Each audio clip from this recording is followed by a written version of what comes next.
After 10 years away, Greg Fallon returns to Twin Pines hoping to renew old acquaintances, only to encounter fresh suspicion over a killing from the past. His journey begins aboard a nighttime passenger train, then carries him back among the relationships and memories he left behind. As Fallon's homecoming unfolds, an opportunity for blackmail enters the picture. Tonight, The Whistler brings us Warm Reception, episode 442, first heard November 19th, 1950, on the CBS Pacific Network. Gerald Mohr leads the cast as Greg Fallon, with Marlo Dwyer, in a script by Adrian Gendot. Bill Forman is the Whistler. And now, our story begins. And now, stay tuned for the program that is rated tops in popularity for a longer period of time than any other West Coast program in radio history. The Signal Oil program, The Whistler.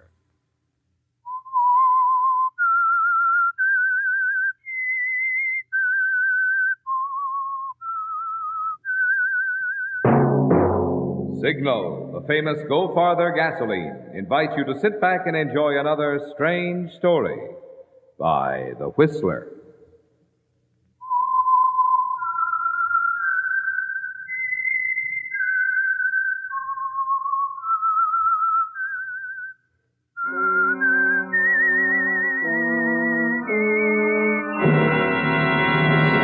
I am the Whistler, and I know many things, for I walk by night.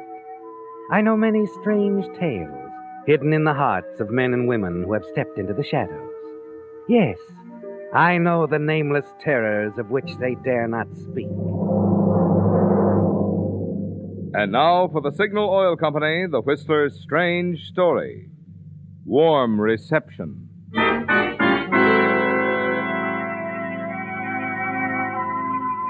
The setting seemed usual enough. A train speeding through the night, winding serpent-like amidst the narrow passes and clefts of its mountain roadbed. And inside in the club car, everything was as usual, too.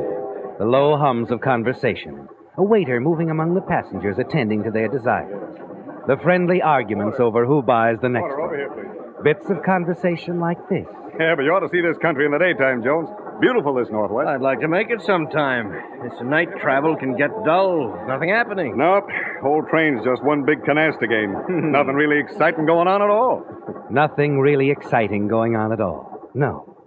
Not unless one could peer into a compartment a few cars back. It's more than a card game there. It's a struggle between two men. A struggle over a knife. And then the train lurches. The grappling gamblers fall. And only one gets up. A man named Greg Fallon. Yes, Greg, he's dead. Your card game is really over, isn't it? And you needn't bother to cheat anymore to win. You can take it all. But there's something else you better do, isn't there? You'd better take your suitcase and get off the train before the body is discovered. It's slowing down now, going up a steep grade. But you'll have to hurry, Greg. Hurry.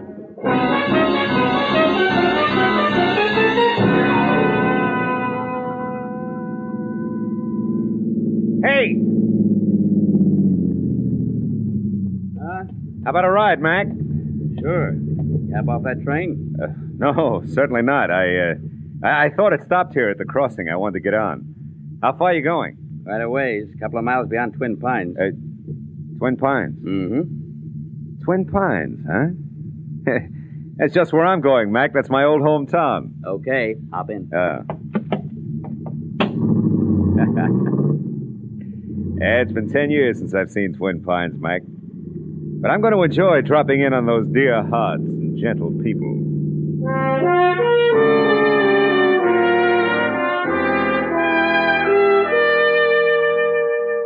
Yes, Greg, Twin Pines. It's been 10 years since you left, a short time after getting out of school. Twin Pines. Perhaps it's fate, Greg. You knew you were scheduled to pass through your old hometown, but you didn't realize you were so close. It might be just the spot you're looking for. It's almost midnight when the driver drops you off on the main street. Most of the stores are closed, but there's still the old hotel and Steve Giannacco's restaurant. You decide to drop in on Steve for a while, and you're pleased at the welcome you receive. Not just from little Steve, but from several other old acquaintances you meet inside. 2 hours slip by, and when you finally check in at the hotel across the street, you feel a warm glow from the combination of spirits and small talk at Steve's. Yes, Greg. Settling back in the bed, you reflect that your surprise homecoming is a pleasant one. And somehow you're due for a change in luck.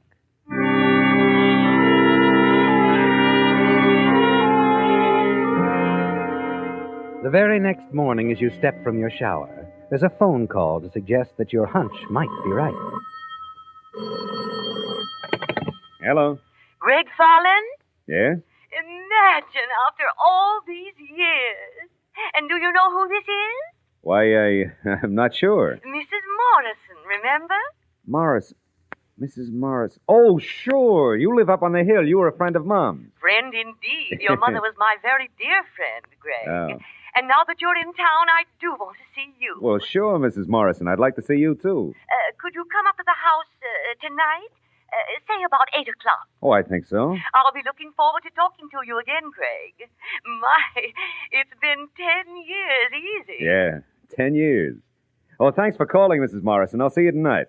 Goodbye. Bye. Old Lady Morrison. Loaded with dough, as I remember. Will I be there?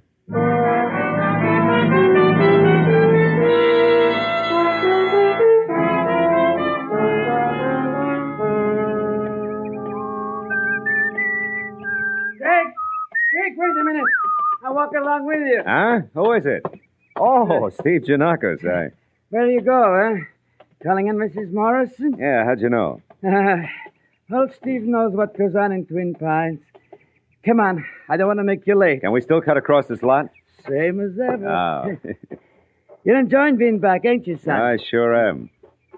Say, Steve, you meeting somebody? Huh? It's pretty dark, but I think there's somebody up ahead by the trees. The shot from a gun. There was somebody by the tree. Yeah. No, it's okay. They're gone. Close, huh? But why all this? Some homecoming. Who would want to be shooting at us, Greg? At you? I don't know, Steve. Haven't any idea. I guess my reception's getting a little warmer than I ever expected.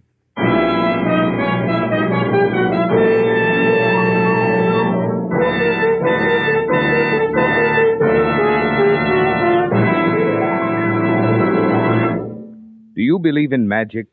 Whether you do or not, here are some tricks that'll open your eyes. The ingredients: 1 car, your car, and some Signal ethyl gasoline. Combine the two. Then jump behind the wheel and let your accelerator foot take over from there. As you pull away from the curb, you'll feel magic in the way Signal ethyl pep propels you forward. As you point your car up hills that used to call for shifting, you'll hear magic in the way Signal ethyl transforms pings into purrs. And when you start your car on cold mornings, you'll see it spring to life instantly, as if touched by a magic wand. Want to know the secret of this driving magic? Signal ethyl, the premium quality of Signal's famous Go Farther gasoline, is engineered to bring out the best in any car. So you don't have to be a magician to enjoy magic performance like this. All you have to do is drive into a Signal service station and fill up with Signal ethyl.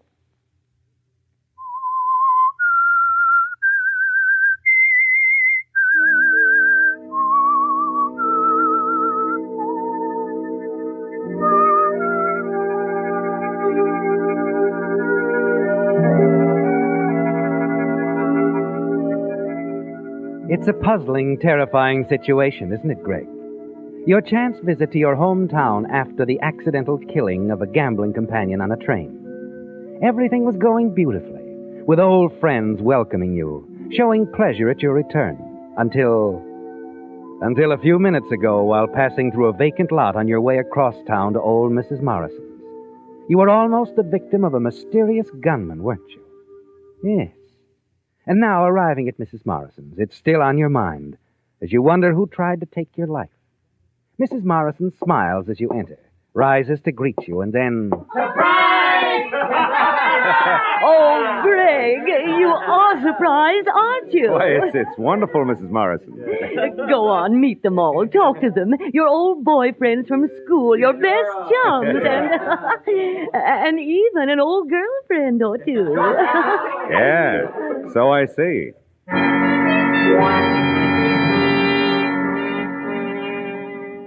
You move about the large living room, greeting many of the guests, wondering as you do which one tried to kill you.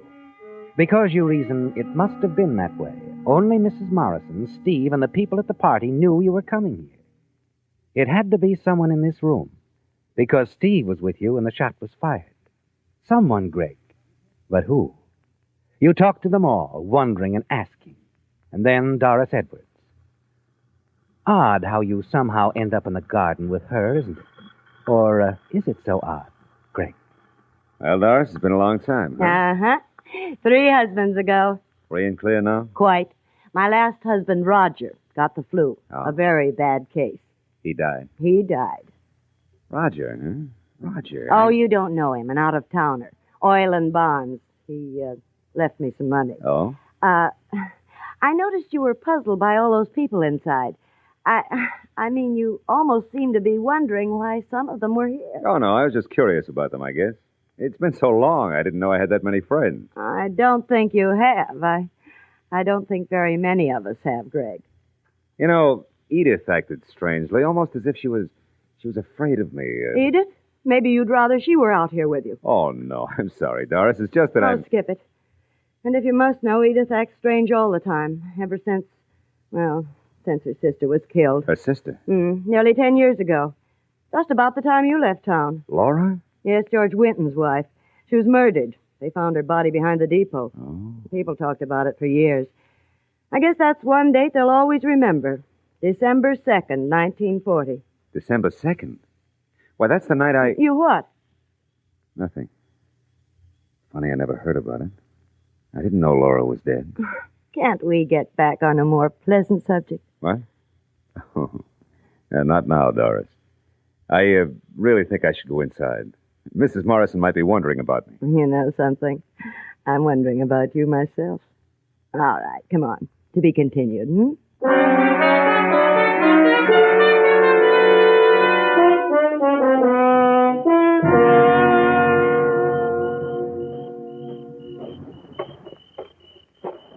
Edith. What? Oh, Greg. Leaving the party so early? Well, yes. Without saying goodbye. Oh, may I have this? Here, what are you doing? Give me my purse. In a minute, baby. Just want to have a look. Well. A 38. Give me that. Take it easy. 1 bullet fired. Recently, too. Why'd you try to kill me tonight? Kill you? I don't know what you're talking about. Oh, yes, you do, sweetheart. You got the idea in that pretty little head of yours I murdered your sister. Well, I've got news for you. I didn't even know about Laura, what happened to her, until a few minutes ago. You're lying. You knew about us, didn't you? About our little romance behind George's back. Yes. Yes, and I know she was with you the night she was killed. Well, if you were so sure, why didn't you tell the police? They could have found me. I wasn't hiding. I didn't want to disgrace her memory. That wouldn't have brought her back. Besides, I always knew you'd come back. Someday. You figured you could take care of me by yourself. Yes.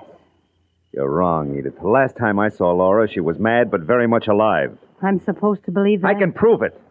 If old Mr. Mayberry is still ticket agent at the railroad station. Is he? Well, yes. Well, Laura was with me when I bought my ticket that night. And we never left the station until I got on the train. Mayberry knows that. Oh, I see. Here. Here's your gun. Still loaded. Go ahead, pull the trigger. What? Greg. Oh, sure. Now run on home like a good little girl, huh? Forget it.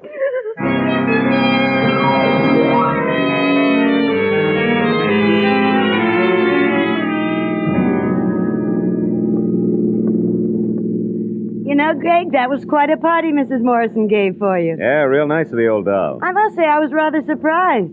I expected tea, got scotch. Well, she likes her spirits. Say, George Winton still live out this way? About 3 blocks from me. Why? I was just thinking. Maybe I'll have you drop me off there, say hello. Oh, no, Greg, I thought... Only for a few minutes, baby. You can wait for me. Well, that's better. All right.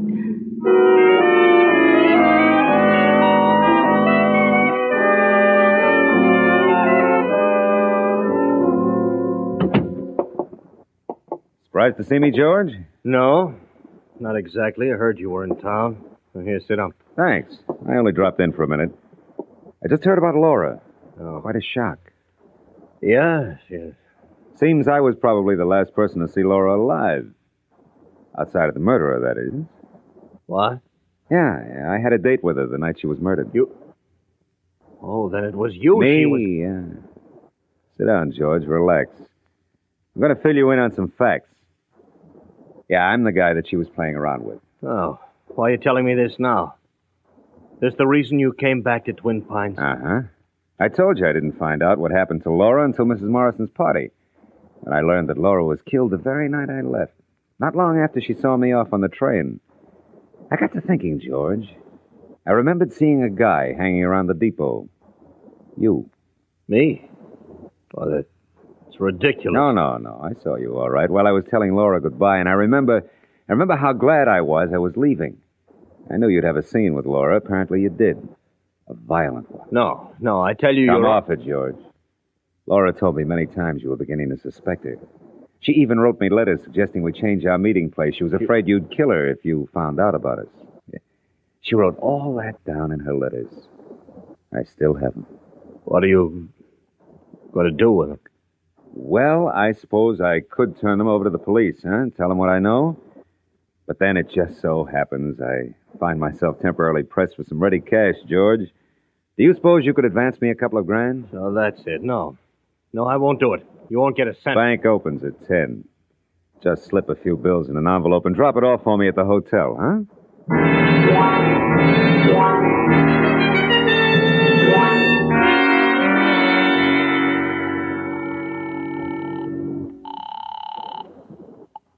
Hello. Morning, George. Just received your contribution. Thanks.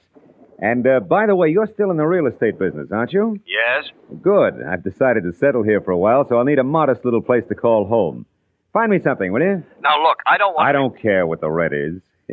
I'll leave that up to you. All right. I'll see what I can do. Good.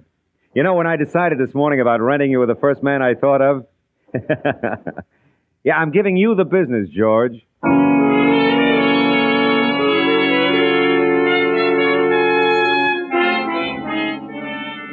The following afternoon, you move into a small cottage on a quiet side street.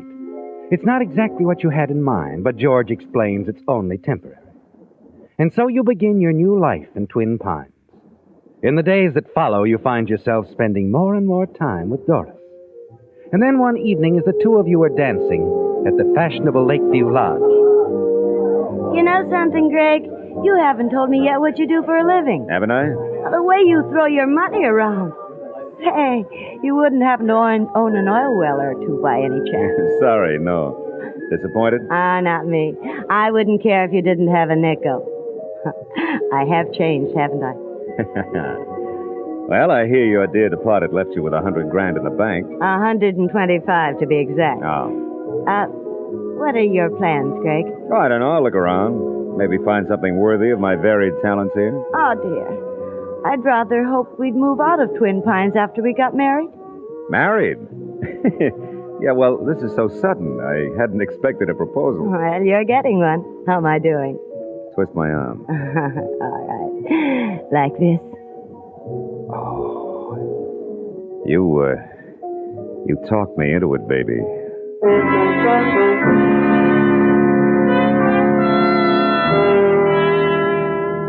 It's fantastic, isn't it, Greg, the way things have turned out?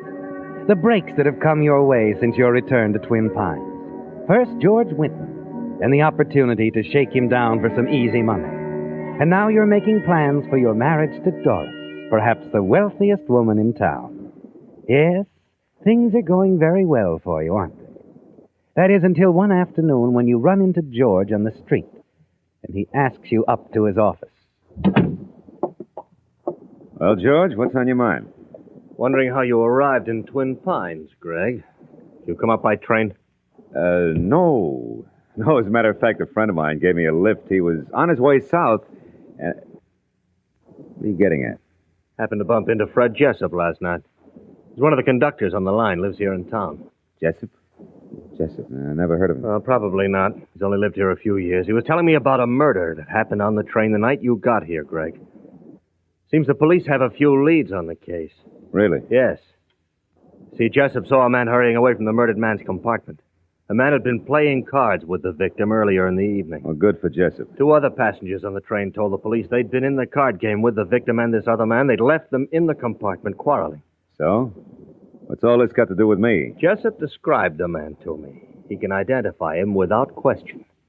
His description fits you perfectly. Me? Come on, come off it, George. Would you be willing to face Jessup with the police present? Now, look, George. You're trying to hang something on me, and I don't like it. So lay off. If you don't, I'm liable to get sore, good and sore. Maybe I'll tell the cops about your killing Laura. Maybe that's what I want you to do. What? Be a relief to get it over with. I don't suppose you'd understand. 10 years I've been living with this horrible thing that I've done. You're not making sense. You stick your neck in a noose? Yes, and I take you along with me for blackmail and murder. The murder of that man on the train. Oh, yes, Greg. I'd see to it you got what you deserved. You're to blame for what happened to Laura. If you'd only left her alone... So now it's my fault, huh? I want you to get out of town, Greg, tonight on the 704. If you're not on that train when it pulls out, so help me, I'll go to the sheriff. You haven't got the nerve. Haven't I? I'm warning you. This is your last chance. Get out of town tonight or you'll regret it, Greg. That's all I've got to say.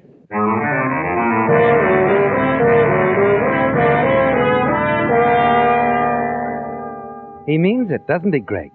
He'll turn himself in, and you too, if you don't leave Twin Pines tonight. Still, there's Doris. You don't want to leave her and her money. Back at the cottage, you pace the floor, wondering what you must do. By nightfall, you've reached a decision. You take the .45 automatic out of your suitcase, slip it into your pocket, and hurry downtown to George's office. The lights are still on. You hurry around to the parking lot in the back, and in the shadows you wait.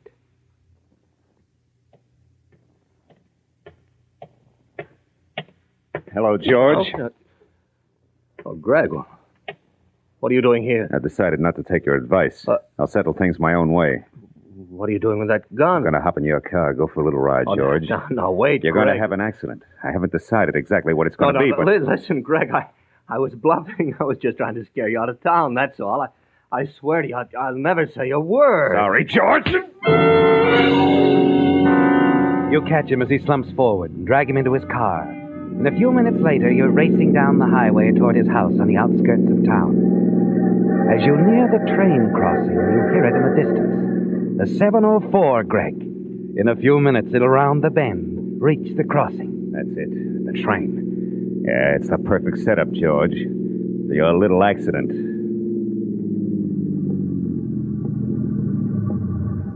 You park the car on the tracks, stall it with the keys left in the ignition, ease George in behind the wheel, and then hurry off into the darkness. 100 yards away, you turn and wait.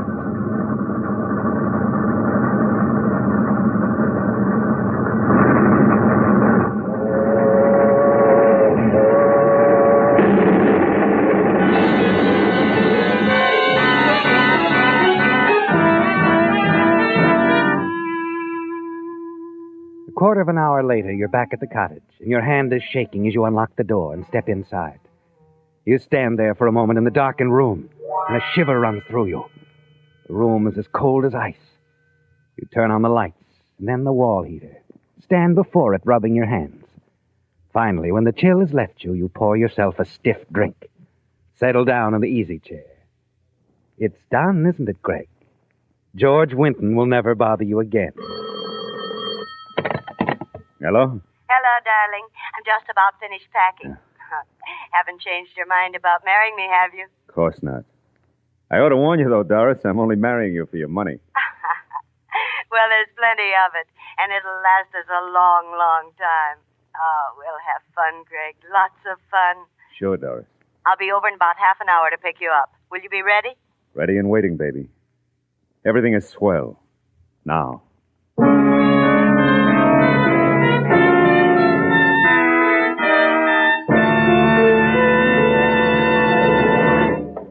From the outside, all automobile batteries look pretty much alike, but it's what's inside that counts. And inside new Signal Deluxe batteries is an engineering advance so drastically different, so vastly better. It has been called the greatest battery improvement in 20 years. I'm talking about Signal's microporous all-rubber separators, which hold twice as much acid solution between the plates. As a result, Signal Deluxe batteries assure drivers two big advantages. One, up to 35% more power for quicker cold weather starting, and to take care of the many electrical devices on today's cars. And two, such long life, Signal guarantees these rugged batteries for a full 30 months on a service basis. That means extra low cost per day. Even lower when you consider the trade-in allowance Signal dealers are giving for old batteries, and liberal credit terms are available. So play safe. To be sure of dependable, trouble-free performance now and for a long time to come, get today's extra long life battery, the Signal Deluxe battery.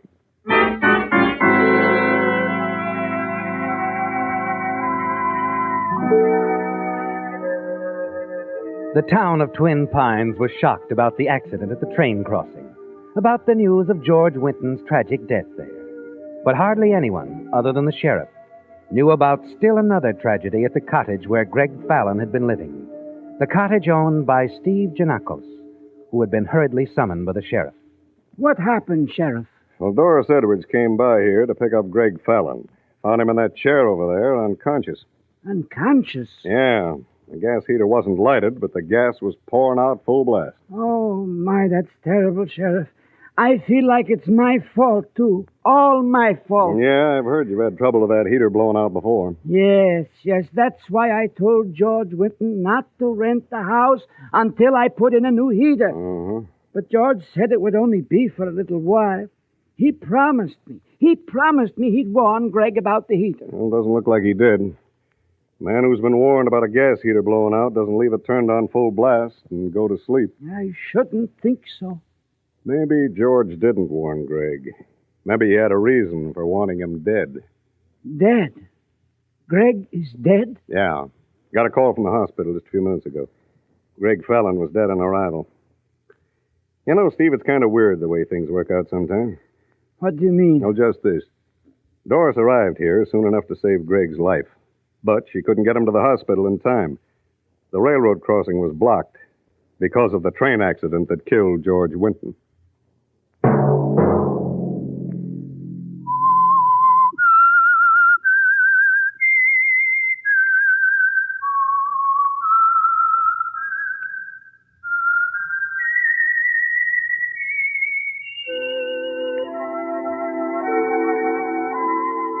Let that whistle be your signal for the Signal Oil program, The Whistler, each Sunday night at this same time.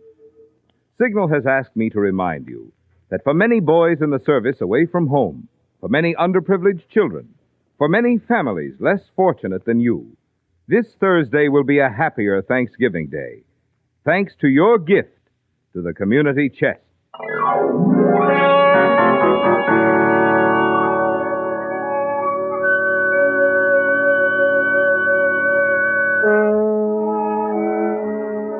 Featured in tonight's story were Bill Forman, Gerald Mohr, and Marlo Dwyer. The Whistler was produced and directed by George W. Allen, with story by Adrian Gendot, music by Wilbur Hatch, and was transmitted to our troops overseas by the Armed Forces Radio Service. The Whistler is entirely fictional, and all characters portrayed on The Whistler are also fictional. Any similarity of names or resemblance to persons living or dead is purely coincidental. Remember, at the same time next Sunday, another strange tale by The Whistler. Marvin Miller speaking for the Signal Oil Company. Stay tuned now for Our Miss Brooks, starring Eve Arden, which follows immediately over most of these stations. This is CBS, the Columbia Broadcasting System.